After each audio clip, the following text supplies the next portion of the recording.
نحمدہ نصلی علی رسولہ الکریم اما بعد فضل اللہ المجاہدین علی القائدین اجرا عظیما۔ دوستو، ساتھیو، محبان پاکستان کی شہریوں، کشمیری مظلوم عوام کے ساتھ اظہار یکجہتی کے لیے اکٹھے ہونے والوں، آج تجدید عہد کا دن ہے۔ ان بزرگوں کے ساتھ جن کے سامنے ان کے جوان بیٹوں کو اغوا کر لیا جاتا ہے، کڈنیپ کر لیا جاتا ہے، ان کو مسنگ کر لیا جاتا ہے، اور پھر دوسرے دن ان بچوں کی، ان جوانوں کی، ان نوجوانوں کی لاشیں نظر آتی ہیں۔ آج ہم تجدید عہد کرتے ہیں ان ماؤں سے جن کے سامنے ان کی بیٹیوں کو اٹھا لیا جاتا ہے، ان کی عزت کو، ان کی چادر کو پامال کر دیا جاتا ہے۔ آج ہمارا تجدید عہد کا دن ہے ان مظلوم کشمیری لوگوں کے ساتھ جو اس وقت بھوک اور ننگ کی حالت میں وقت گزار رہے ہیں، جن پہ کھانا پینا تک بند کر دیا گیا ہے، جن کو آج مسلسل جو ہے نا وہ قید و بند کی صورت میں رکھا جا رہا ہے۔ ان کے لیے ہر وقت ہڑتال کا سما رہتا ہے، ان کو نہ کھانے کو کچھ ملتا ہے، نہ پینے کو کچھ ملتا ہے، اور جو بھی نوجوان، جو بھی بچہ، یہاں تک ہم نے دیکھا ہے، اپنی آنکھوں سے دیکھا ہے کہ 6 سال 5 سال کے بچوں کو بھی اغوا کر لیا جاتا ہے، ان پہ بھی ظلم ڈھایا جاتا ہے۔ تو آج ہم نے اپنا کردار ادا کرنا ہے، ہم نے صرف زبان کی حد تک ان کے ساتھ نہیں ہونا، ہمیں اپنے دل سے، جان سے، دامے درمے سخنے ان کی مدد کے لیے جانا ہوگا، ہمیں کشمیر کے لیے جہاد کرنا ہوگا۔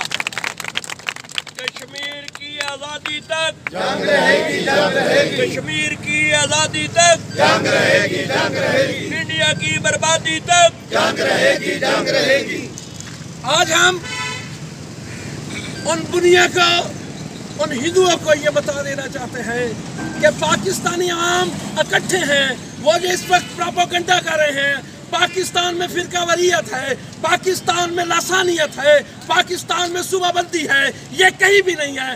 آج ہم نے آپ کو بتانا ہے کہ ہم اللہ تعالیٰ کے اس حکم پر پیرا ہیں، ہم وہ اللہ تعالیٰ کے حکم کو مان کے، جس میں قرآن مجید میں اللہ تعالیٰ نے فرمایا ہے وَاعْتَصِمُوا بِحَبْلِ اللَّهِ جَمِيعًا وَلَا تَفَرَّقُوا، اپنے آپ کو اللہ کی رسی کو مضبوطی سے تھام لو اور اپنے آپ کو تفریقے میں مت ڈالو۔ آج ہم صرف پاکستانی ہیں، ہمارا مقصد، ہماری یاد، ہماری شان، ہمارا دین، ہمارا ایمان، سب کچھ پاکستان ہے۔ پاکستان کی ترقی کے لیے، کشمیر کی آزادی کے لیے، استواب رائے کے لیے ہم کشمیریوں کے ساتھ ہیں۔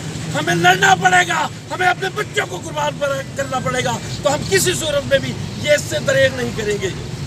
کافر ہے تو شمشیر پہ کرتا ہے بھروسہ، کافر ہے تو شمشیر پہ کرتا ہے بھروسہ، اور مومن ہے تو بے تیر بھی لڑتا ہے سپاہی۔ ہم میڈیا والوں کو بتا دینا چاہتے ہیں کہ 65 کی جنگ میں آپ نے دیکھ لیا ہے، ہمارے نوجوان جن کے پاس میں سولو سوانی کا عالم تھا، پیٹ میں باندھ کے اس وقت ان کے ٹینکوں کے نیچے چلے گئے اور ان کا رستہ روک کے ان کی شکست فات دی۔ اس وقت کسی شاعر نے کیا خوب کہا تھا، سپاہی لڑ رہے تھے رن میں شان حیدر کی طرح، سپاہی لڑ رہے تھے رن میں شان حیدر کی طرح تھے، اور ٹینک اڑ رہے تھے فضا میں باب خیبر کی طرح۔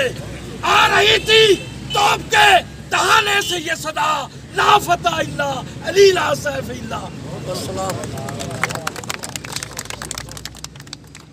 ماشاءاللہ۔